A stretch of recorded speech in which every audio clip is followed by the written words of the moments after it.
Last हमने एक जो टॉपिक किया था माइकलसन मोरले एक्सपेरिमेंट। तो माइकलसन मोरले एक्सपेरिमेंट में हमने लास्ट में दो कंक्लूज़न निकाले थे। उनमें से फर्स्ट कंक्लूज़न था कि ether has no observable property. Means हमने इस बात के लिए कंक्लूड कर दिया था कि आप किसी भी एब्सोल्यूट फ्रेम ऑफ रेफरेंस को कभी भी कंसीडर नहीं कर सकते। ठीक है। दूसरा हमारा कंक्लूज़न था कि velocity of light is same in all direction. मतलब हमने सेकंड जो पॉस्टुलेट निकाला था माइकलसन मोरले एक्सपेरिमेंट से, उसमें हमने ये कहा था कि relative to motion of earth light आपकी किसी भी डायरेक्शन में जाए उसकी जो वेलोसिटी है वो हमेशा सेम रहती है, दैट इज़ सी, और उसकी वैल्यू होती है 3 × 10⁸ मीटर पर सेकेंड। ठीक है। आज हमें डिस्कस करना है स्पेशल थ्योरी ऑफ रिलेटिविटी। ये भी बहुत इंपॉर्टेंट क्वेश्चन है, 4.5 मार्क्स में ये जनरली पूछा जाता है। ठीक है। देखो सबसे पहले क्या है कि हम थोड़ा सा प्रिस्क्रिप्शन देंगे कि हमने पहले क्या पढ़ा, उससे क्या कंक्लूज़न किया, देन हम स्पेशल थ्योरी के दो पोस्टुलेट को डिस्कस करेंगे। तो सबसे पहले आप ये कहोगे कि absence of ether lead Einstein to reexamine the fundamental of mechanics. जब उन्होंने माइकलसन मोरले एक्सपेरिमेंट कर लिया तो आइंस्टाइन को अपने जो फंडामेंटल लॉ ऑफ मैकेनिक्स है उनको री एग्जामिन करना पड़ा। और उन्होंने क्या कहा, he said that motion is never absolute. उन्होंने फिर यही बात कंक्लूड की कि मोशन कभी भी एब्सोल्यूट नहीं होती, बल्कि वो हमेशा रिलेटिव होती है और हमेशा हमें किसी सर्टेन फ्रेम ऑफ रेफरेंस के कॉरस्पॉन्डिंग ही मेज़र करनी पड़ेगी। ठीक है। बेस्ड ऑन ऑल दिस, इन सभी बातों के ऊपर की बिहाफ पर उसने एक नई थ्योरी अनाउंस की, जिस थ्योरी को हमने नाम दिया स्पेशल थ्योरी ऑफ रिलेटिविटी। ठीक है। और ये जो थ्योरी ऑफ रिलेटिविटी थी एक्चुअली ये एक्सपेरिमेंटली तो हम इसको प्रूव कर ही चुके थे, पर साथ में ये हर एक एप्लीकेशन के लिए करेक्ट प्रूव हुई जब आपके ऑब्जेक्ट की velocity comparable to velocity of light थी तब। ठीक है। मतलब ये मैंने आपको फर्स्ट डे ही बता दिया था कि स्पेशल थ्योरी ऑफ रिलेटिविटी हम उन ऑब्जेक्ट्स के साथ डील करते हैं जिनमें जो स्पीड होती है ऑब्जेक्ट की वो comparable to speed of light होगी। ठीक है। इसके बाद हमें डिस्कस करना है फर्स्ट पोस्टुलेट। तो फर्स्ट पोस्टुलेट ने क्या कहा कि the fundamental of physical phenomena are the same in all frame of reference which are moving at constant velocity with respect to each other. देखो एक्चुअल में ये वही सेम लॉ है कि जब भी आपके दो frame of reference constant velocity के साथ मूव करेंगे with respect to each other, तो इन दोनों फ्रेम ऑफ रेफरेंस में जो हमारे बेसिक फंडामेंटल लॉज हैं, फंडामेंटल लॉ मतलब जो तीन इक्वेशन आप पढ़ते थे, first law of Newton, second law of Newton, इस तरह से, तो वो सभी basic fundamental law equally valid होंगे।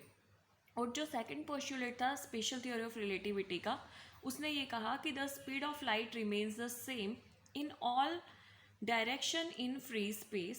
स्पीड ऑफ लाइट जो है वो सभी डायरेक्शन में सेम रहती है और वो इस बात पर डिपेंड नहीं करती, that is independent of motion of shores और ऑब्जर्वर और बोथ। मतलब स्पीड ऑफ लाइट के ऊपर कोई फ़र्क नहीं पड़ता कि जिसने देखा वो मोशन में है या रेस्ट में है, जहाँ से इस लाइट को इजेक्ट किया वो मोशन में है या रेस्ट में है। मतलब speed of light always remains the same.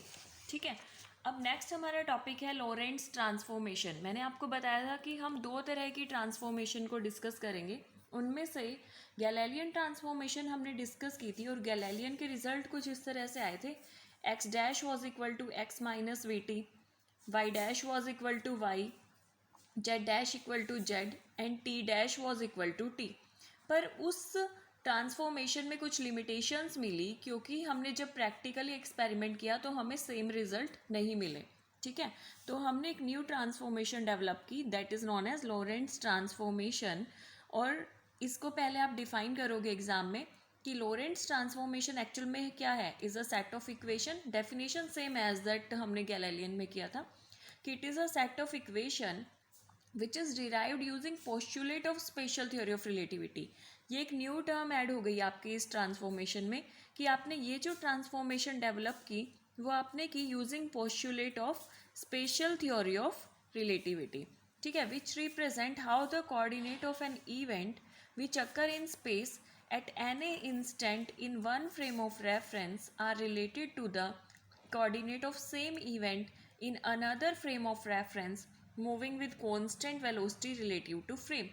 तो बाकी पूरी डेफिनेशन सेम है कि ये ट्रांसफॉर्मेशन भी क्या करती है, स्पेशल थ्योरी ऑफ रिलेटिविटी के पोस्टुलेट को यूज़ करके किसी एक फ्रेम ऑफ रेफरेंस में एक टाइम पर होने वाले इवेंट को रिलेट करती है with the coordinates of the same event in another frame of reference. ठीक है, तो इसको डिराइव करने के लिए हम स्टार्ट करेंगे अपनी equation. First basic equation that was the distance equation x dash is equal to x minus v t. ये इक्वेशन आपको वेल डिफाइन है कि कैसे डिफाइन किया। मान लो कि आपके पास दो फ्रेम ऑफ रेफरेंस हैं। फर्स्ट फ्रेम ऑफ रेफरेंस जिसका ओरिजिन ओ है, हमने कहा frame of reference S. Second frame of reference जिसका ओरिजिन ओ डैश है, फ्रेम का नाम रखा है एस डैश। ठीक है, हमारे पास कोई जो इवेंट है, let that event is P, और इसके कोऑर्डिनेट एस फ्रेम के अकॉर्डिंग है x y z and t. X dash frame of reference के अकॉर्डिंग है x dash y dash at z dash and t dash. ठीक है, इनको जब हम रिलेट करेंगे तो कैसे करेंगे, आपको पता है कि इस कोऑर्डिनेट पी का जो डिस्टेंस होगा फ्रॉम एस फ्रेम वो होगा एक्स। ठीक है, और इसी पी का जो सेकेंड फ्रेम ऑफ रेफरेंस से कोऑर्डिनेट होगा वो होगा एक्स डैश। तो एक्स और एक्स डैश में रिलेशन आप लिख सकते हो, आप ऐसा कह सकते हो कि x dash is equal to complete x minus v t. ठीक है, तो हमने ये इक्वेशन यहाँ लिखी, और अगर हम एक्स कोऑर्डिनेट की टर्म में इस इक्वेशन को लिखना चाहते हैं तो हमने लिखा x is equal to x dash plus v t. ठीक है, अब अकॉर्डिंग टू लोरेंट्स ने क्या कहा कि ये जो आपकी इक्वेशन आपने लिखी है इसमें एक एडिशनल फैक्टर ऐड कर दो, दैट इज के। ठीक है, तो उन्होंने अपनी न्यू इक्वेशन दी x dash is equal to k into x minus v t. तो एक्स के लिए उन्होंने लिख दिया k into x dash plus v t. Equation A, equation two, y dash को वाई रखा उन्होंने, जेड डैश को उन्होंने जेड रखा। ऐसा इसलिए क्योंकि ये चीज़ ठीक थी कि जिस डायरेक्शन में कॉन्स्टेंट वेलोसिटी से फ्रेम ऑफ रेफरेंस मूव करेगा सिर्फ उसी डायरेक्शन के कोऑर्डिनेट्स में चेंज आएगा। अगर यहाँ पर हम ये अज्यूम करते कि ये एक्स डायरेक्शन में मूव ना करके वाई डायरेक्शन में मूव कर रहा है तो हमारा यहाँ पर एक्स डैश एक्स के इक्वल हो जाता और वाई डैश वाले कोऑर्डिनेट में चेंज आता। ठीक है, अब हमें क्या करना है, इक्वेशन को डिराइव करना है कि हमारा कॉन्सेप्ट किस तरह से चेंज होगा। तो उन्होंने कहा let the time coordinate t and t dash are not same so that to find relation between t and t dash. Lorentz transformation में हम ये मानकर चलेंगे कि दोनों फ्रेम ऑफ रेफरेंस में हमने ये जो टाइम एज्यूम किया है t and t dash, these are not same. अगर ये दोनों सेम नहीं है तो ऑब्वियस है हमें इन दोनों के बीच का रिलेशन निकालना होगा। तो इनका रिलेशन निकालने के लिए आप प्रोसीड कैसे करोगे, देखो आपके पास ये जो इक्वेशन है इक्वेशन नंबर 2, आप इक्वेशन नंबर 2 के अंदर ए इक्वेशन से वैल्यू सब्सटीट्यूट करोगे यहाँ एक्स डैश की। ठीक है, तो हमने क्या किया, इक्वेशन 2 को रीराइट किया एक्स इज इक्वल टू के x dash plus v T dash. अब यहाँ पर इस इक्वेशन ए से एक्स डैश की वैल्यू को पुट किया k into x minus v t, तो एक्स डैश की जगह हमने रखा के into x minus v T plus v T dash. इस इक्वेशन को सॉल्व किया, सॉल्व करने के बाद आपने यहाँ से के वी टी डैश को लेफ्ट हैंड साइड में ले आए और बाकी पूरी टर्म एक्स, ये वाला पूरा फैक्टर इधर जाएगा तो ये माइनस में आ जाएगा, और हमने ये फैक्टर लिखकर यहाँ से टी डैश की वैल्यू को निकाल लिया और हमने कहा दिस इज इक्वेशन नंबर 5। ठीक है, नेक्स्ट अब हमें क्या करना है, यहाँ पर मान लो कि नेक्स्ट एजम्पशन हमने ये मान ली कि मान लो कि जो t equal to t dash है वो दोनों 0 सेकेंड पर हमने स्टार्ट किए। मतलब जब आपके दोनों फ्रेम ऑफ रेफरेंस s और s डैश कॉन्साइड कर रहे थे उस सिचुएशन में क्या होगा, उस सिचुएशन में हम कह सकते हैं t will be equal to t dash and will be equal to 0। अब हमने ये कहा for an observer at o distance travelled by the expanding spherical wave in certain time t along x axis is given by. अगर आपका frame of reference O है, यहाँ से कोई वेव एक्सपैंड हो रही है तो इन टाइम t आप क्या कहोगे कि वेव ने कितना एक्सपेंशन शो किया, that will be equal to x equal to c t. ठीक है, सिमिलर वे में अगर x डैश फ्रेम की तरह इंडिविजुअल अगर आप दोनों फ्रेम को एज्यूम कर रहे हो तो x डैश में वो बन जाएगा c t dash. This is equation 7 and this is equation 6। ठीक है, अब देखो आपके पास x dash t dash first और फिफ्थ इक्वेशन से मिल सकते हैं जो आप 7th इक्वेशन में पुट कर सकते हो। फर्स्ट इक्वेशन में आपने ये कहा था x dash is equal to x minus v t. ठीक है, तो यहाँ पर सॉरी फर्स्ट इक्वेशन हमने ये मानी थी x dash is equal to, यहाँ फर्स्ट इक्वेशन का था इक्वेशन ए से है, तो आपने क्या किया एक्स डैश की जगह इक्वेशन ए से वैल्यू रखी x dash is equal to k into x minus v t. तो एक्स डैश की जगह यहाँ पर मैंने पुट किया k into x minus v t is equal to c. T dash की वैल्यू हमने इक्वेशन नंबर 5 में निकाली थी, ये रही t dash is equal to k t plus this. तो ये वाली वैल्यू हमने यहाँ पर टी डैश की जगह पुट की, इस इक्वेशन को सॉल्व किया और हमने एक्स की वैल्यू निकाल दी। अब आप क्या देख रहे हो, इक्वेशन 8 में आपके पास x आ रहा है in terms of c t, ठीक है, 1 plus v upon c, 1 minus c, 1 minus k square upon c square v. ये जो x है फ्रॉम इक्वेशन नंबर 6 के according x is equal to था सी टी, क्योंकि आपको रिलेशन निकालना है टी और टी डैश में, तो आप कोशिश करो किसी तरह से इस x को भी हटाने की। तो x इक्वल टू हमने पुट किया c t and this much. इस इक्वेशन को सॉल्व किया तो आपके पास वैल्यू निकल कर आएगी k की वैल्यू आई 1 upon under the root of 1 minus v square upon c square, और इसी k को हम बोलते हैं लोरेंट्स फैक्टर, ठीक है। अब आपको क्या करना है, इस k की वैल्यू को आप सब्सटीट्यूट कर दो इक्वेशन नंबर 5 में।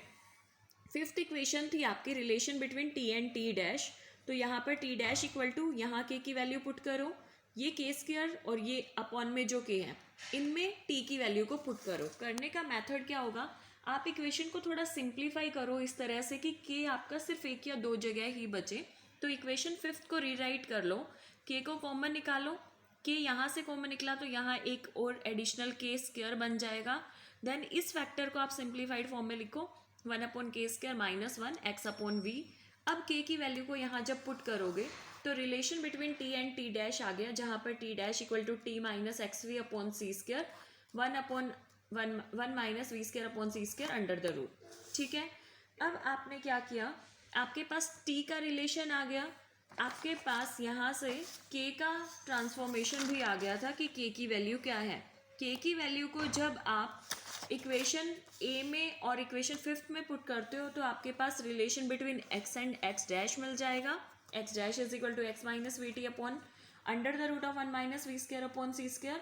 y dash will remain same, z dash will remain same as that of z, और t डैश आपने निकाल लिया।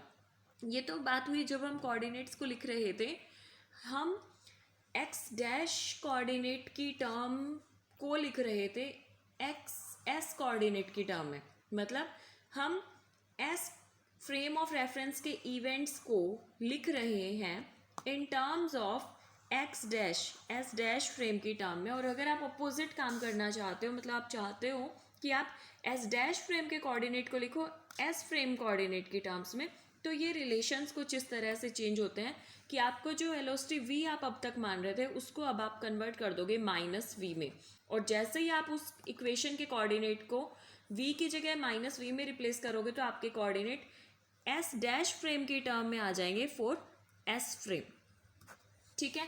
तो ये बहुत इंपॉर्टेंट टॉपिक है, आप इसको एक बार अपने हाथ से जरूर करना।